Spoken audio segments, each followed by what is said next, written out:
नमस्कार दोस्तों, स्वागत है आपका मोटरबाइक्स में। मेरा नाम है अमित और ये है जीप की 2021 कंपास, वो एसयूवी जो कि वाकई में एक एसयूवी है। और आप में से जो लोग एंथुसियास्ट हैं, जिन्हें गाड़ी चलाना पसंद है, जिन्हें वाकई में ऑफ रोड जाना है, उन लोगों के लिए इससे अच्छी ऑप्शन पहले भी नहीं थी। लेकिन अब आप में से उन लोगों के लिए भी जिन्हें अंदर ज़्यादा फीचर्स चाहिए और एक वेल इक्विप्ड बहुत ही प्लस दिखने वाली गाड़ी चाहिए, उसके लिए भी ये गाड़ी अब इस सेगमेंट की जो दूसरी गाड़ियाँ हैं उनसे न सिर्फ टक्कर लेती है, लेकिन कुछ कदम आगे निकल चुकी है।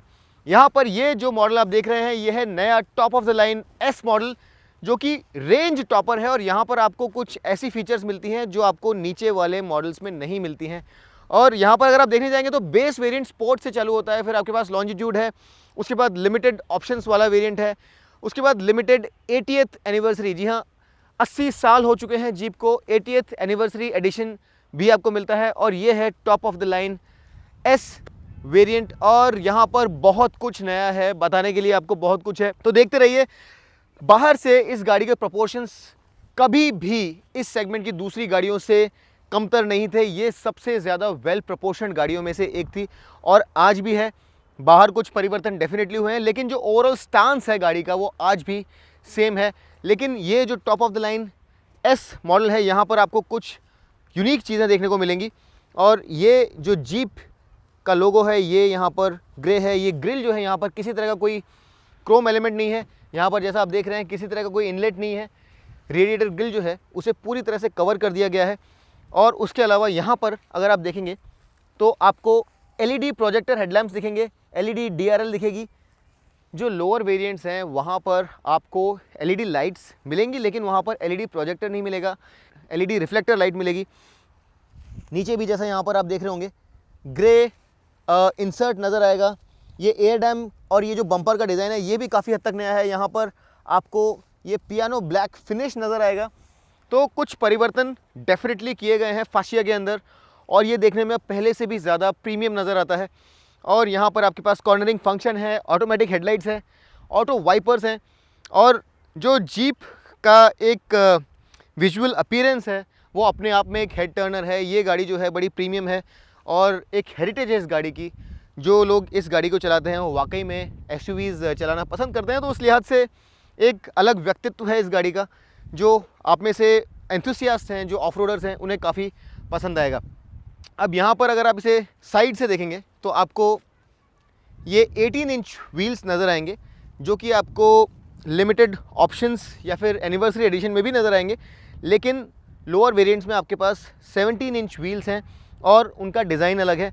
यहाँ पर आपके पास ये granite crystal 2 tone 18 inch wheels हैं और यहाँ पर ब्रिजस्टोन के टायर्स हैं। 225 सेक्शन टायर्स आपको यहाँ पर मिलते हैं।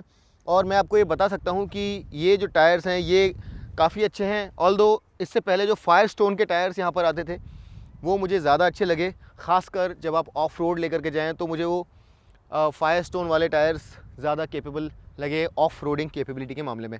यहाँ पर आपके पास जो ग्राउंड क्लियरेंस है ये काफ़ी अच्छा खासा है। ऑफिशियल नंबर्स यहाँ पर आपको नहीं मिलेंगे, लेकिन अगर आपको और ज़्यादा ग्राउंड क्लियरेंस चाहिए तो आप ट्रेल हॉक के साथ जा सकते हैं, जहाँ पर 205 mm का ग्राउंड क्लियरेंस है। यहाँ पर जैसा आप देख रहे होंगे ऊपर ये जो ए पिलर और रूफ़ वाला एरिया है ये ख़ास ग्रे कलर में फिनिश किया गया है। यहाँ पर जो अलग अलग वेरिएंट्स हैं इसमें आपको अलग अलग कलर्स और अलग अलग कॉम्बिनेशंस मिलेंगे। और इन सब वेरिएंट्स में क्या है ये आपको अभी स्क्रीन पर नज़र आएगा, तो आप इन सब वेरिएंट्स पे एक बार नज़र मारिए और देखिए आपको क्या अच्छा लगता है, क्या बुरा लगता है, कौन सा वेरिएंट आपको सबसे ज़्यादा वैल्यू फॉर मनी लगता है। क्योंकि यहाँ पर वेरिएंट्स अब बहुत सारे अवेलेबल हैं। यहाँ पर बहरहाल आपको जो एस मॉडल है इसमें ये ग्रे कलर का ORVM हाउसिंग मिलेगा और LED ब्लिंकर्स मिलेंगे। कॉम्पास की ब्रांडिंग जो है ये भी ग्रे में मिलेगी। बहुत ही सटल फिर भी बहुत अफर्मेटिव किस्म का यहाँ पर आपको एक एक्सप्रेशन मिलता है। नीचे यहाँ पर ये जो सिल्स के नीचे स्कर्ट्स हैं ये भी आपको ग्रे कलर में मिलते हैं। और ऊपर ये जो रूफ रेल्स हैं ये भी कुछ अलग कलर में आपको मिलेंगे एस वेरिएंट के अंदर। यहाँ पर पैनोरामिक सनरूफ अब आपको मिलती है और ये बहुत बड़ी सनरूफ है और ये अंदर जो लोग बैठे हैं उनके एक्सपीरियंस में इजाफा करती हैं। और अंदर एक्सपीरियंस में इजाफा करने के लिए बहुत सारी यहाँ पर नई चीज़ें इंट्रोड्यूस की गई हैं। यहाँ पर एक शार्क फिन एंटेना भी दिया गया है।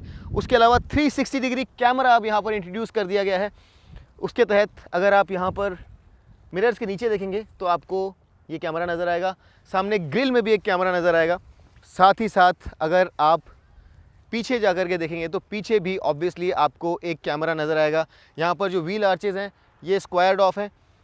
टेल लाइट्स में कुछ बदलाव किए गए हैं, लेकिन पीछे जो चेंजेस हैं ये आगे जितने प्रोमिनेंट नहीं है। यहाँ पर हाई माउंट स्टॉप लैंप और उसके साथ ही यहाँ पर आपको रियर वॉश वाइप के साथ रियर डीफॉगर, फॉग लैंप्स और कुछ नए किस्म की पीछे एलईडी लाइट्स मिलती हैं।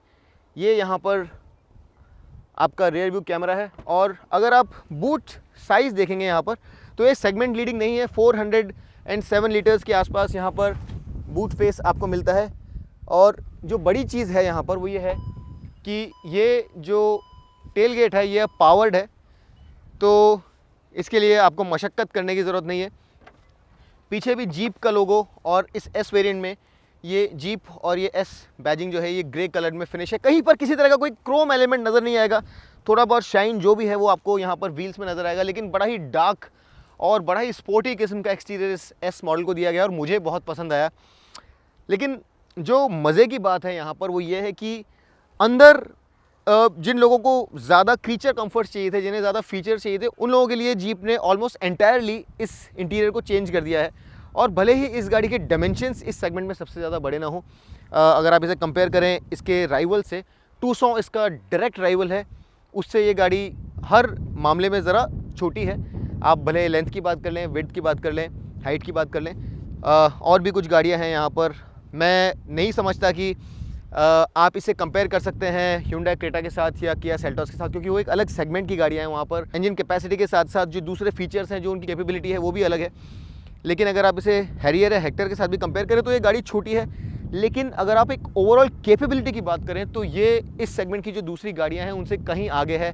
अगर आपको एक प्रॉपर ऑल व्हील ड्राइव गाड़ी चाहिए, अगर आपको ऑन रोड या ऑफ रोड कैपेबिलिटी चाहिए, इन्वॉल्विंग फील चाहिए, तो ये गाड़ी इस सेगमेंट की दूसरी गाड़ियों से कहीं आगे है। और जो क्रीचर कंफर्ट्स हैं उन्हें भी बदल दिया गया है। तो चलिए देखते हैं कि यहाँ पर क्या है ऐसा जिसके बारे में मैं इतना ज़्यादा उत्साहित हूँ।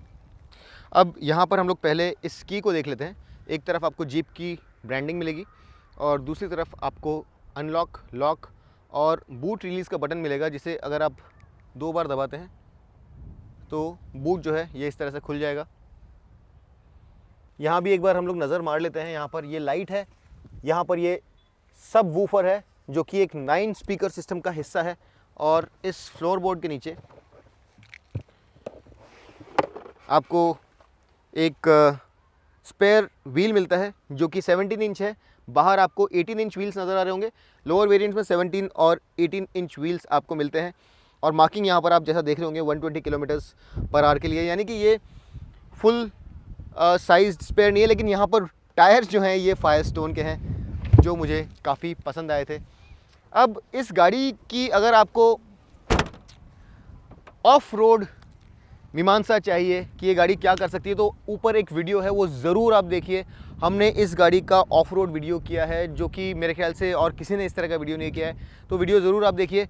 और अगर आपको BS6 में क्या क्या परिवर्तन हुए थे उसके बारे में भी अगर वीडियो देखना है तो आप ऊपर लिंक पे देखिए, जहाँ पर मैंने इस गाड़ी के BS6 वर्जन के बारे में, जब पहली बार ये BS6 वर्जन आया था उसका भी एक वीडियो किया, तो वो भी आपको ऊपर मिल जाएगा। यहाँ पर आपके पास प्रॉक्सिमिटी सेंसर है, तो अगर आपने गाड़ी लॉक कर रखी है तो आपको जेब से निकालने की ज़रूरत नहीं है। इस बटन को दबाइए और ये डोर इस तरह से खुल जाएगा। और अंदर घुसने से पहले मैं आपको ये बता दूं कि यहाँ पर आपके पास अलग अलग वेरिएंट्स हैं, लेकिन ये जो top of the line variant है यहाँ पर कुछ ख़ास चीज़ें हैं और जो सबसे ज़्यादा बड़े बेल्स एंड विसल्स हैं वो आपको इसी वेरिएंट में मिलते हैं। ये क्या है ये मैं आपको बताता हूँ। Top of the line S model में आपको मिलेगा 10.2 इंच का डिजिटल इंस्ट्रूमेंट कंसोल। बाकी सब वेरिएंट्स में आपको मिलेगा एनालॉग इंस्ट्रूमेंट कंसोल। यहाँ पर आपको मिलेंगे वेंटिलेटेड सीट्स। यहाँ पर आपको पावर्ड 8 वे सीट्स मिलेंगे with memory function for driver, और पैसेंजर साइड पर भी आपको पावर्ड 8 वे सीट्स मिलेंगे। 9 स्पीकर्स विद सबवूफर, ये भी सिर्फ एस में। वायरलेस चार्जिंग एस में मिलेगा आपको। ग्रे डोर मिरर्स भी आपको सिर्फ एस में मिलेंगे। 18 inch alloys with granite crystal आपको सिर्फ एस में मिलेगा। Grey roof rails, grey accent badging और टायर प्रेशर मॉनिटरिंग सिस्टम भी आपको एस में ही मिलेगा। तो ये जो बड़ी हेडलाइन न्यूज़ वाली फीचर्स हैं, ये आपको सिर्फ एस मॉडल में मिलेंगी। अंदर जाने से पहले मैं आपको एक बात बता दूं कि इसका इंटीरियर जो है ये पूरी तरह से परिवर्तित है और यहाँ पर अंदर जो चेंजेस किए गए हैं ये बहुत ही ज़्यादा कॉम्प्रिहेंसिव है। ये गाड़ी अंदर से अब एकदम दूसरी कार की तरह लगती है और इस सेगमेंट की जितनी भी दूसरी गाड़ियाँ हैं उन्हें पछाड़ करके आगे निकल चुकी है। ये इंटीरियर देख करके आपका दिल करेगा कि क्यों ना इस गाड़ी को ख़रीद लिया जाए। और यहाँ पर अगर आप इस डोर पैनल को देखेंगे तो यहीं से क्वालिटी में जो इम्प्रूवमेंट्स हुए हैं उसकी शुरुआत हो जाएगी। ये जो top of the line variant है यहाँ पर आपको ऑल ब्लैक इंटीरियर मिलता है, लेकिन आपको लोअर वेरिएंट्स में टू टोन इंटीरियर भी मिलेगा।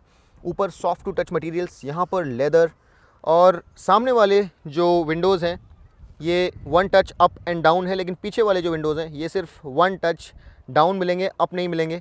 Electric mirrors, electric folding mirrors और टू वे ड्राइवर मेमोरी।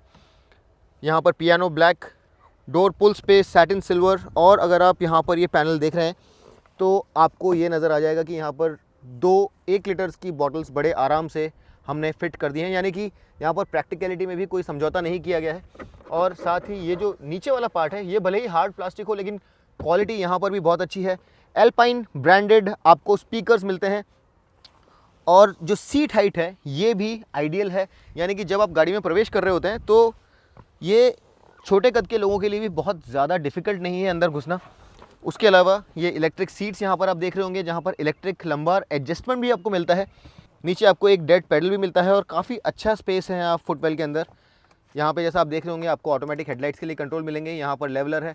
अंदर बैठ जाने के बाद आप जस्ट इस डैशबोर्ड को देखिए, ये कितनी खूबसूरती से बनाया गया है। ऐसा लगता है कि यहाँ पर जीप ने अपना सब कुछ डाल दिया ये इंश्योर करने के लिए कि ये जो इंटीरियर है इससे बेहतर इंटीरियर आपको किसी और इस सेगमेंट की गाड़ी में ना मिल पाए। ऊपर आपको सॉफ्ट टू टच लेदर जैसा मटेरियल मिलता है विच डबल स्टिचिंग। बीच में horizontally laid out AC vents नज़र आएंगे आपको, और ये जो क्रोम लाइनिंग है ये बहुत ही खूबसूरत लगती है, बड़ी ही क्लासी लगती है। एसी वेंट्स में बड़ी ही सॉलिड फील है, यहाँ से आप फ्लो कंट्रोल कर सकते हैं। और ये लेदर है और साथ में स्टिचिंग, और नीचे फिर एक बार सैटिन सिल्वर या फिर सॉफ्ट क्रोम आपको यहाँ नज़र आएगा। और ये एक इनले है जो कि बहुत ही खूबसूरती से किया गया है, यानी कि अगर आप इस डैशबोर्ड को देखेंगे तो आपको ऐसा लगेगा कि आप एक नई जनरेशन की कार में बैठे हुए हैं। और ये ऐसा लगता है कि न सिर्फ एक फेसलिफ्ट है बल्कि एक नई जनरेशन की कार है। तो उस लिहाज से जीप ने जो काम यहाँ पर किया है वो वाकई में काबिले तारीफ़ है और मैं बहुत ही ज़्यादा प्रसन्न हूँ ये देख करके। इसके अलावा यहाँ पर आपको ये पुश बटन स्टार्ट भी मिलता है। ये 10.1 इंच की जो स्क्रीन है बहुत ही हाई रेजोल्यूशन है। इसका टच रेस्पॉन्स इस तरह के सिस्टम्स में सबसे बेहतरीन टच रेस्पॉन्सेज में से एक है, और इसके अलावा ये काम भी बहुत अच्छे से करता है। साउंड क्वालिटी बहुत अच्छी है। यहाँ पर 9 स्पीकर्स हैं, एक सबवूफर है। इस नए जनरेशन U-Connect 5 के द्वारा आपको ओवर द एयर अपडेट्स मिलते हैं। आप अपनी गाड़ी के डोर्स लॉक या अनलॉक कर सकते हैं। इसको आप व्हीकल हेल्थ की रिपोर्ट के लिए यूज़ कर सकते हैं।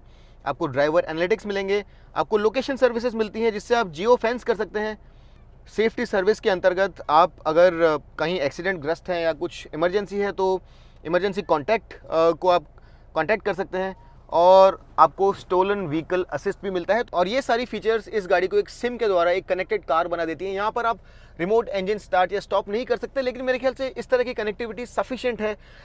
लेकिन बड़ी न्यूज़ यहाँ पर यह है कि इस क्वालिटी में इम्प्रूवमेंट के अलावा यहाँ पर ये एक डिजिटल स्क्रीन आपको दी गई है जो कि एक बड़े खूबसूरत तरीके से बनाई गई है। और यहाँ पर आप इसका जो डिस्प्ले है ये चेंज कर सकते हैं। यहाँ पर आपके पास टायर प्रेशर मॉनिटरिंग सिस्टम के अलावा और भी बहुत सारी चीज़ें हैं जिन्हें आप देख सकते हैं। और ये जो अपग्रेड है ये जनरली आपको एक फेस लिफ्ट में नहीं मिलता है, लेकिन यहाँ पर आपको दिया गया है। उसके अलावा ये जो इंटरफेस है ये भी बहुत ईजी है यूज़ करने के लिए। म्यूज़िक के लिए एक अलग इंटरफेस, और AC के अगर आप इंटरफेस में जाएंगे तो यहाँ पर आप देखेंगे कि सामने वाली दोनों ही सीटों के लिए आपको सीट वेंटिलेशन भी दिया गया है, जो एक बहुत अच्छी फीचर है। आपके पास नेविगेशन, कंपास, एप्पल कारप्ले और एंड्रॉयड ऑटो के लिए ब्लूटूथ यानी कि वायरलेस कनेक्टिविटी, और उसके अलावा एक 360 डिग्री कैमरा भी यहाँ पर मुहैया करवाया गया है। तो ये जो सारी फीचर्स हैं ये इसे काफ़ी कंटेम्प्रेरी, काफ़ी फीचर लेडन कार बना देती हैं, और जनरली हमने इतनी ज़्यादा अपग्रेड्स एक फेसलिफ्ट पे नहीं देखी हैं। तो ये जो कैमरा है इसका रेजोल्यूशन भी बहुत अच्छा है। इसका जो क्लैरिटी है ये भी काफ़ी अच्छा है। और यहाँ पर अगर आप चाहें तो अलग अलग व्यूज़ में से चूज़ कर सकते हैं या फिर एक प्रॉपर 360 डिग्री व्यू ले सकते हैं आपकी गाड़ी का। यहाँ पर आपके पास auto start stop off, traction control off के साथ साथ पार्किंग सेंसर्स ऑफ का बटन है। सामने पार्किंग सेंसर्स नहीं है, पीछे हैं। और उसके अलावा यहाँ पर फिजिकल बटन्स हैं सारे एसी के। वॉल्यूम, यहाँ पर ट्यून और स्क्रोलिंग के लिए बटन हैं। यहाँ से आप स्क्रीन ऑफ कर सकते हैं और टच करके इसे वापस चालू कर सकते हैं। इसका रेजोल्यूशन भी बहुत अच्छा है। मुझे ये जो 10.1 इंच स्क्रीन है बहुत पसंद आया। ये बहुत अच्छे से फिनिश्ड है। इसका टच रिस्पॉन्स की बात कर लें या फिर जिस तरह से ये डिज़ाइन किया गया है, ये बहुत ही खूबसूरती से डिज़ाइन किया गया है। इसके अलावा यहाँ पर अगर आप देखेंगे तो ये म्यूट के लिए अलग से बटन दिया गया है। यहाँ से आप सैंड या मड, स्नो, ऑटो, ये तीनों मोड्स सेलेक्ट कर सकते हैं। इलेक्ट्रॉनिक पार्किंग ब्रेक है आपके पास। और ये जो बे है यहाँ पर भी काफ़ी सारा स्पेस है। वायरलेस चार्जिंग है आपके पास। यहाँ पर एक टाइप सी USB और एक नॉर्मल USB चार्जर है। और ये कॉफ़ी मग मुझे जीप द्वारा ही दिया गया था कुछ वक्त पहले, तो मैं इसे यूज़ करता हूँ कॉफ़ी पीने के लिए कभी कभार। लेकिन यहाँ पर आपके पास 2 कप होल्डर्स भी हैं जो कि काफ़ी अच्छे से डिज़ाइंड हैं और बहुत स्नगली फिट होते हैं यहाँ पर आपके कप्स। यहाँ पर ये रबर बबल्स हैं जो कि अलग अलग साइज़ के कप को यहाँ पर डालने के लिए आपको अनुमति देते हैं। बड़ा ग्लव कंपार्टमेंट जो कि कूल नहीं है, लेकिन ये जो आर्मरेस्ट है ये स्लाइडिंग होने के साथ साथ लेदर रैप्ड है और नीचे यहाँ पर आपको सफिशिएंट स्पेस मिलता है। और हालांकि ये मेंशन नहीं है, लेकिन ये जो पार्ट है, ये एरिया जो है, ये कूल्ड है। यहाँ पर आपको अगर आप हाथ रखेंगे तो आपको एक ठंडक का एहसास होगा, तो ये भी एक काफ़ी अच्छी बात है। सीट्स बहुत फर्म, बहुत ही अच्छे से डिज़ाइन लॉन्ग डिस्टेंस ट्रैवलिंग के लिए। स्टीयरिंग पूरी तरह से लेदर रैप्ड है। जो गियर नॉब है यानी ड्राइव सेलेक्टर नॉब है, ये भी लेदर रैप्ड है। यहाँ पर आपको ये पैनोरामिक सनरूफ दी गई है जो कि पीछे तक जाती है पूरी तरह से। और ये 2 पीस है, यानी कि इसका जो ग्लास है इसे भी आप हटा सकते हैं। दोनों तरफ वैनिटी मिरर्स आपको नज़र आएंगे और दोनों ही तरफ आपको टोल टिकट होल्डर्स भी नज़र आएंगे। ऑटो डिमिंग मिरर्स हैं यहाँ पर। और ओवरऑल क्वालिटी और फिनिश की मैं आपसे क्या बात करूँ, यहाँ पर जीप यहाँ पर इस गेम को एक लेवल ऊपर लेकर के चला गया है। और पहले शायद जो फीचर्स में या एक फील में कमी थी, उसके कारण आपको इस गाड़ी को अपने मित्रों को या फैमिली को रिकमेंड करने में ज़रा हिचकिचाहट होती थी, क्योंकि इसका मैकेनिकल पैकेज हमेशा से ही आउटस्टैंडिंग था। लेकिन अब इस तरह के इंटीरियर्स के साथ में आप अपने फ्रेंड्स और फैमिली को ये गाड़ी डेफिनेटली रिकमेंड कर सकते हैं। यहाँ पर आपके पास सेफ्टी नेट भी बहुत अच्छा है। यहाँ पर 6 एयरबैग्स हैं, ट्रैक्शन कंट्रोल है, ESP है, और ये सारी चीज़ें इसे बहुत ही वेल इक्विप्ड कार बना देती हैं।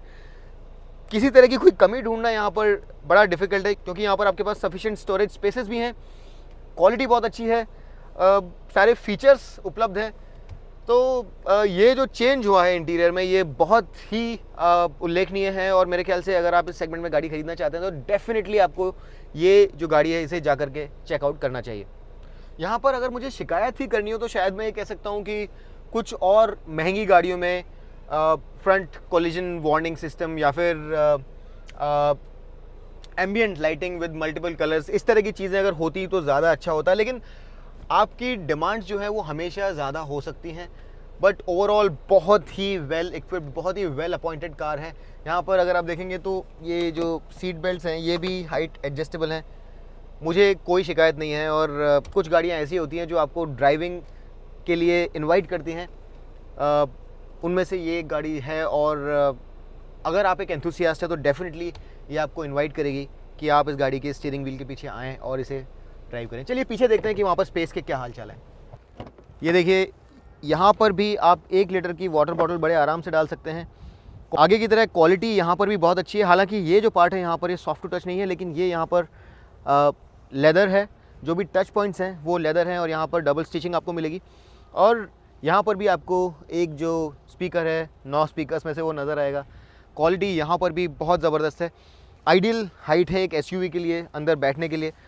और हालांकि इस गाड़ी के जो व्हील बेस या डायमेंशंस की अगर आप बात करें तो उसके कारण यहाँ पर लेग रूम इस सेगमेंट का सबसे ज़्यादा नहीं है, लेकिन यहाँ पर कंप्लेंट वर्दी कुछ नहीं है। काफ़ी अच्छा नी रूम, काफ़ी अच्छा लेग रूम है यहाँ पर। और 2 लोगों के लिए यहाँ पर बहुत ही कंफर्टेबल सीट्स हैं। शिकायत मेरी यहाँ पर यह है कि अगर ये सीट्स रिक्लाइनेबल होती तो और ज़्यादा अच्छा होता। हालांकि ये 60-40 स्प्लिट है, तो बूट अगर आपको एक्सटेंड करना है तो उसमें आपको ये सहायक होंगी। साथ ही आपको ये बड़ा ही वाइड आर्मरेस्ट मिलता है with 2 cup holders, dedicated AC vents मिलते हैं। यहाँ पर USB सॉकेट है और एक 12 वोल्ट पावर सॉकेट यहाँ पर आपको नजर आएगा। पीछे मैगजीन होल्डर्स आपको नजर आएंगे। इन सब के अलावा हेडरूम भी जैसा आप यहाँ देख रहे होंगे 6 फुट 1 या 6 फुट 2 इंच तक के लोगों के लिए यहाँ पर हेडरूम भी सफिशिएंट है। पीछे यहाँ पर आपको रीडिंग लाइट्स नजर आएंगी, एक कोट हुक भी नजर आएगा। और इसके अलावा एक और जो शिकायत का सबब है वो ये है कि थर्ड पैसेंजर के लिए यहाँ पर एक एडजस्टेबल हेडरेस्ट या हेडरेस्ट ही नहीं है, लेकिन मेरे ख्याल से वो ठीक है, क्योंकि ये जो गाड़ी है यहाँ पर अगर आप देखने जाएँ सीट का अगर स्ट्रक्चर देखें तो ये लॉन्ग जर्नीज़ के लिए 3 लोगों को बिठाने के लिए बनी भी नहीं है मेरे ख्याल से। और ये जो स्पेस है इसे आप शॉर्ट या may be low medium journeys के लिए ही यूज़ कर सकते हैं। यहाँ पर आप एक पैसेंजर को बिठा करके लंबी जर्नीज़ पे नहीं जा सकते। तो ये 2 लोगों के लिए बहुत ही कंफर्टेबल सीट्स हैं। आराम की बात करें, स्पेस की बात करें, काफ़ी अच्छा है। लेकिन यहाँ पर आपके पास 3 लोगों को अब्रेस्ट बिठा करके लंबी जर्नीज़ जाने के लिए स्पेस नहीं है। इसके अलावा यहाँ पर आपको आइसोफिक्स चाइल्ड सीट माउंट्स मिलेंगे। बीच वाले पैसेंजर के लिए एक लैप बेल्ट मिलेगी, प्रॉपर 3 पॉइंट सीट बेल्ट नहीं मिलेगी। और एक छोटा क्वार्टर ग्लास मिलेगा, जिससे कि जो लोग पीछे बैठे हैं उन्हें ज़रा और अंदर लाइट या फिर एयरीनेस का एहसास हो सके। सीट्स को नीचे गिराने के लिए आपके पास ये एक यहाँ पर प्रोविज़न दिया गया है और इस तरह से आप इन सीट्स को नीचे गिरा सकते हैं। स्पेस के लिहाज से मैं ये कहूँगा कि भले ही ये गाड़ी सबसे ज़्यादा स्पेशियस नहीं है, लेकिन ये उन लोगों के लिए है जिनके लिए एक ड्राइविंग एक्सपीरियंस ज़्यादा मैटर करता है। 4 लोगों को ये गाड़ी बहुत ही आराम में लेकर के जाएगी, लेकिन 5वां पैसेंजर अगर आप सीट करना चाहते हैं तो शायद सबसे अच्छा ऑप्शन नहीं है। लेकिन मैं ये बहुत भली भांति समझता हूँ कि ये गाड़ी जो गाड़ी की पर्सनैलिटी या गाड़ी के एक सर्टेन उपयोग के लिए इसे लेना चाहते हैं उनके लिए है। अंदर इंसुलेशन बहुत अच्छा है, ऑडियो सिस्टम बहुत अच्छा है। तो पीछे अगर आप 2 लोगों को बिठाएंगे तो ये गाड़ी आपको सुप्रीम कंफर्ट में लंबे डिस्टेंस पर लेकर के जाएगी। तो दोस्तों, जहां एक्सटीरियर में काफ़ी सारे चेंजेस हुए हैं और इंटीरियर को पूरी तरह से बदल दिया गया है, यहाँ पर जो ड्राइव ट्रेन है वहाँ पर बहुत ज़्यादा बड़े बदलाव नहीं किए गए हैं। और ये लाजमी भी है, क्योंकि जीप कंपस का जो ड्राइव लाइन था, ख़ास तौर पर अगर आप डीजल की बात करें तो मेरे ख्याल से इस सेगमेंट के सबसे बेहतरीन ride handling engine transmission options में से एक है। और यहाँ पर बहुत ज़्यादा बदलावों की गुंजाइश नहीं थी। इंजन्स और ट्रांसमिशंस आए दिन चेंज नहीं हो सकते हैं। कॉस्मेटिक चेंजेस ज़रा इजी होते हैं करने के लिए, लेकिन अगर आप इंजन और ट्रांसमिशन में चेंज करें तो वो ज़्यादा बड़े बदलाव होते हैं। यहाँ पर वही 2 लीटर डीजल इंजन है जो कि टाटा हैरियर और टाटा सफारी और MG हेक्टर में भी आपको मिलता है, लेकिन यहाँ पर ये इंजन ज़रा ज़्यादा रिफाइंड लगता है। यहाँ पर इंसुलेशन भी मेरे ख्याल से जो बाकी दोनों एप्लीकेशंस हैं वहाँ से ज़्यादा बेहतर है। पावर यहाँ पर आपको 170 PS की मिलती है 3750 RPM पर, और टॉर्क जो है वो है 350 न्यूटन मीटर्स की 1750 और 2500 RPM के बीच।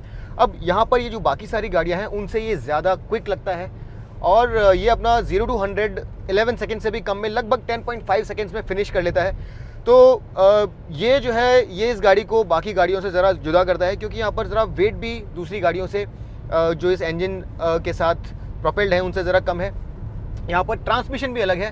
अगर आप इसे कंपेयर करें टाटा हैरियर या फिर सफारी से, वहाँ पर एक Hyundai सोर्स्ड 6 स्पीड ऑटोमेटिक है, यहाँ पर 9 स्पीड ऑटोमेटिक है, जहाँ पर गियर रेशियोज़ ज़्यादा जल्दी क्विक करते हैं। और सही मायने में मुझसे अगर पूछा जाए तो ये ट्रांसमिशन जो है, ये जो 6 स्पीड ट्रांसमिशन आपको टाटा सफारी और हैरियर में मिलता है उससे ज़रा बेहतर है, ख़ास तौर पर फ्यूल एफिशिएंसी के मामले में, क्योंकि वहाँ पर मैनुअल और ऑटोमेटिक में फ्यूल एफिशिएंसी में बहुत ज़्यादा डिफरेंस है। यहाँ पर जो ऑटोमेटिक वर्जन है, यहाँ पर आपको लगभग सिटी में 10 kmpl तक की फ्यूल एफिशिएंसी और हाईवे पर 14 to 15 kmpl तक की फ्यूल एफिशिएंसी अगर आप एक ओपन हाईवे पर लाइट राइट फुट के साथ चला रहे हो तो मिलती है। वहाँ पर ये फ्यूल एफिशिएंसी फिगर ज़रा नीचे है। गियर शिफ्ट्स जो है काफ़ी इंटेलिजेंट है, गाड़ी सही रेशियो में रहती है हर वक्त। ये सबसे ज़्यादा क्विक ट्रांसमिशंस में से एक नहीं है जो मॉडर्न डुअल क्लच ट्रांसमिशंस आ रहे हैं, या फिर कुछ जो ZF के बड़े ही क्विक 8 स्पीड ट्रांसमिशंस हैं, उतना ज़्यादा क्विक नहीं है, लेकिन अपना काम बखूबी करता है।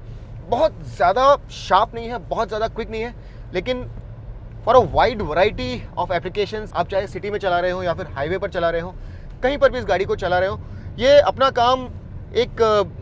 काम बखूबी करता है। सेगमेंट लीडिंग इसका परफॉर्मेंस नहीं है, लेकिन मेरे ख्याल से ये ट्रांसमिशन काफ़ी स्मूथ है, काफ़ी इंटेलिजेंट है और रीजनेबली क्विक भी है। यहाँ पर शिकायत करने जैसा कुछ नहीं है। ये बहुत ही स्मूथ भी है, यानी कि जो शिफ्ट्स हैं ये बहुत ही इम्परसेप्टिबल हैं। लेकिन इस गाड़ी की जो सबसे बड़ी खासियत है वो है इसकी हैंडलिंग, और यहाँ पर जो स्टीयरिंग फील आपको मिलता है, जो एक सड़क को पकड़ करके चलने वाली फीलिंग आपको मिलती है, एक प्रॉपर एसयूवी होने के बावजूद जो एक इन्वॉल्विंग फील आपको मिलता है वो आपको और किसी एसयूवी में नहीं मिलेगा। जीप कॉम्पस ड्राइवर्स के लिए एक स्टैंड आउट एसयूवी है, और न सिर्फ जब आप इसे रोड पर चला रहे हो जहां पर इसका स्टीयरिंग एकदम सही भार के साथ, एकदम सही फीडबैक के साथ आपको एंगेज रखता है, सिर्फ उतना ही नहीं, आप में से वो लोग जो कि ऑफ रोडिंग भी करना चाहते हैं, कुछ एडवेंचर्स पर निकलना चाहते हैं, बीटन ट्रेल से ऑफ जा करके कुछ चैलेंजिंग ट्रेल्स को भी फॉलो करना चाहते हैं, उनके लिए भी ये गाड़ी इस सेगमेंट में जितनी भी दूसरी गाड़ियां हैं उनसे सबसे ज़्यादा अच्छी है, क्योंकि यहाँ पर जो ऑल व्हील ड्राइव सिस्टम है ये बहुत ज़्यादा केपेबल है। अगर आपको और भी ज़्यादा ऑफ रोड केपेबिलिटी चाहिए तो आप ट्रेल हॉक के साथ जा सकते हैं, जो और भी महंगी है, लेकिन यहाँ पर भी आपको 4 व्हील ड्राइव लॉक मिलता है, हिल होल्ड मिलता है, हिल डेसेंट कंट्रोल मिलता है, और 4 व्हील ड्राइव लो ऑप्शन मिलती है। इसके साथ ही यहाँ पर आपको सैंड, मड, स्नो और ऑटो मोड्स मिलते हैं, जिन्हें आप यूज़ करके अलग अलग कंडीशंस में इसका जो बड़ा ही capable all wheel drive system है उसे यूज़ कर सकते हैं। इस गाड़ी को मैंने बुद्ध इंटरनेशनल सर्किट पे भी चलाया है, और मैं इस बात का दावा कर सकता हूं कि हैंडलिंग के मामले में अगर आपको एक इन्वॉल्विंग एसयूवी चाहिए तो ऐसी गाड़ी आपको इस सेगमेंट के आसपास दूसरी नहीं मिलेगी। इसकी पॉइज बहुत ही ज़बरदस्त है, बेहतरीन इसका सस्पेंशन सेटअप है, एकदम क्रॉलिंग स्पीड्स पर हल्का सा वर्टिकल मूवमेंट डेफिनेटली आपको महसूस होता है, हल्की सी फर्मनेस ज़रूर महसूस होती है, लेकिन ये ज़रूरी भी है अगर आप एक ऐसी गाड़ी चलाना चाहते हैं जिसका हैंडलिंग बहुत डिपेंडेबल हो, बहुत इन्वॉल्विंग हो, तो ज़रा फर्मनेस ज़रूरी है, लेकिन ये अनकंफर्टेबल बिल्कुल भी नहीं है। बड़ी ही कंफर्टेबल कार है और बहुत ही अच्छे से न सिर्फ हैंडल करती है, लेकिन इसकी राइड क्वालिटी भी काबिल तारीफ़ है। यहाँ पर एक मिसिंग फीचर जो है वो ये है कि यहाँ पर आपके पास पैडल शिफ्टर्स नहीं है, वो अगर यहाँ पर होते तो ये जो 9 रेशियोज़ हैं इन्हें और ज़्यादा अच्छे से आप कंट्रोल कर सकते थे।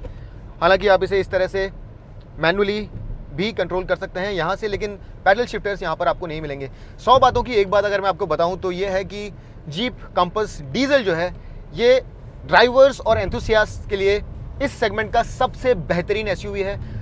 इसका सीधा कंपटीशन अगर आप देखेंगे तो Hyundai Tucson है, जो कि फैमिली के लिए काफ़ी अच्छा एसयूवी है। वहाँ पर अगर आप पावर और टॉर्क फिगर्स देखेंगे तो ज़रा ज़्यादा है, 182 HP के आसपास वहाँ पर पावर है और 400 न्यूटन मीटर्स की टॉर्क है। लेकिन अगर आप परफॉर्मेंस को कंपेयर करें तो जो जीप कंपस है ये कहीं भी कम नहीं पड़ता है। हालांकि अगर आप टूसॉन को देखें तो वहाँ पर स्पेस ज़रा ज़्यादा है, राइड क्वालिटी भी वहाँ पर बहुत अच्छी है, और Hyundai का जो सेल्स और सर्विस नेटवर्क है वो जीप से ज़रा बेहतर है। लेकिन यहाँ पर अब जो इंटीरियर दिया गया है और जो फीचर्स दिए गए हैं, इस गाड़ी की जो ओवरऑल कैपेबिलिटी है, जो एक वाव अपील है, वो मेरे ख्याल से डेफिनेटली टूसॉन को सरपास कर रहा है। और जहाँ टूसॉन एक फैमिली ओरिएंटेड सेंसिबल गाड़ी बन के सामने आती है, वहाँ पर जीप कंपस जो है ये एक एंथुसियास्ट, दिल को छूने वाली गाड़ी, ऐसी गाड़ी जो कि आपको इनवाइट करेगी कि आप स्टीयरिंग के पीछे बार बार बैठें और इसे एंजॉय करें, ऐसी गाड़ी है। और डेफिनेटली अगर आपको ये गाड़ी पसंद है तो आप किसी और दूसरी गाड़ी की तरफ देखेंगे नहीं। यहाँ पर आपके पास एक पेट्रोल ऑप्शन भी है, जहाँ पर आपको 163 PS की पीक पावर मिलती है, 250 न्यूटन मीटर्स का टॉर्क मिलता है, लेकिन पेट्रोल में बहुत ज़्यादा रिकमेंड नहीं करता हूँ। यहाँ पर डीजल ही इसका आउटस्टैंडिंग ऑप्शन है। पेट्रोल में फ्यूल एफिशिएंसी भी कम है और वहाँ पर आपको जो ड्राइविंग एक्सपीरियंस है वो भी इतना बेहतरीन नहीं मिलता है। तो अगर आप चूज़ करना चाहते हैं तो मेरी राय ये रहेगी कि आप डीजल के साथ जाएँ। और भी कुछ ऑप्शंस हैं, आप टाटा हैरियर की तरफ देख सकते हैं, लेकिन वो एक proper true blue 4x4 SUV नहीं है, और वहाँ पर इन्वॉल्वमेंट अगर आप देखें और ड्राइव फील देखें तो ऐसा आपको नहीं मिलेगा। तो ये एक डिस्टिंक्ट फ़र्क है इन गाड़ियों के अंदर।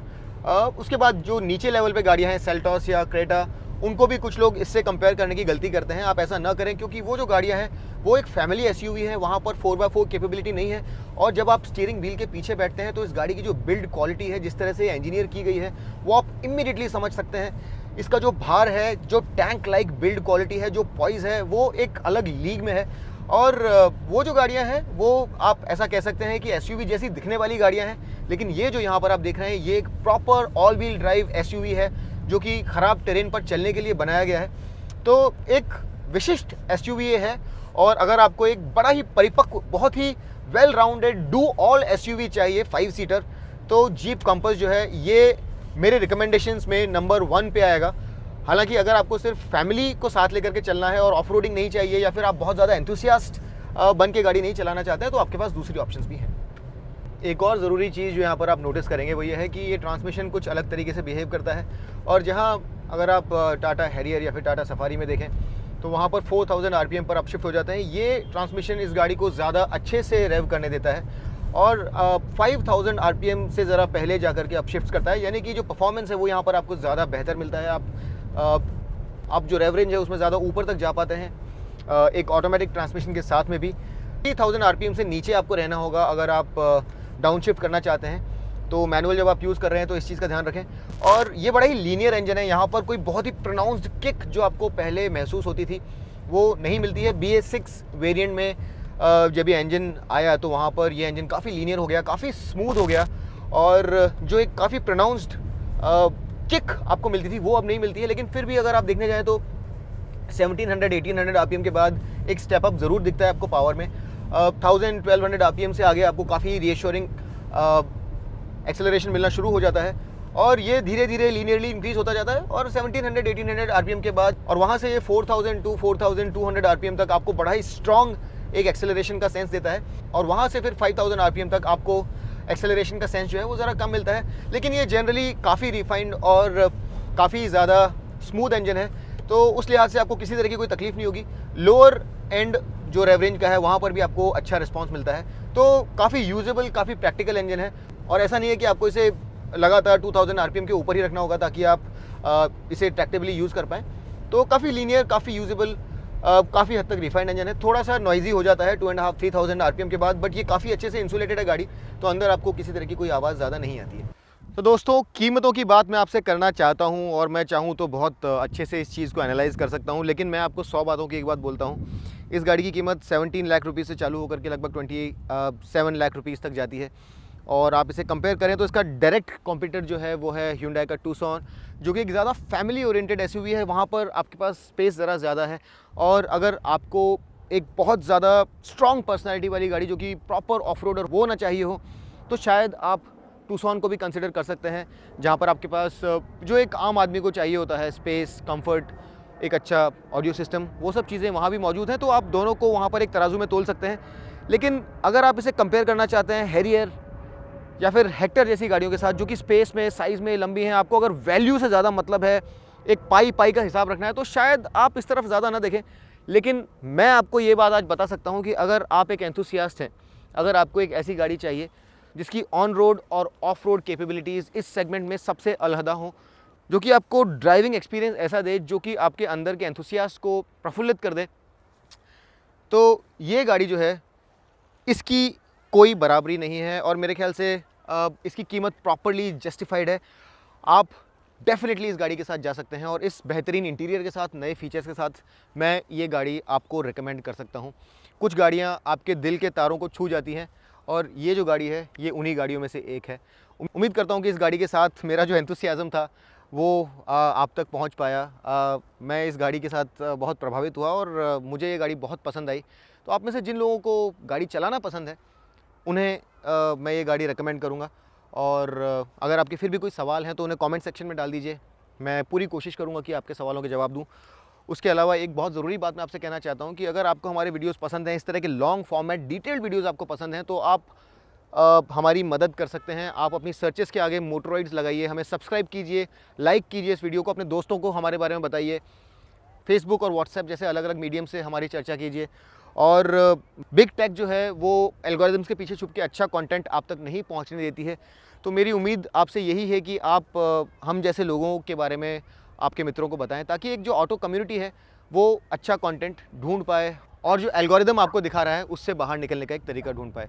अगली बार तक के लिए मैं आपका दोस्त अमित आपसे विदा लेता हूँ। तब तक के लिए drive hard, drive free and drive safe.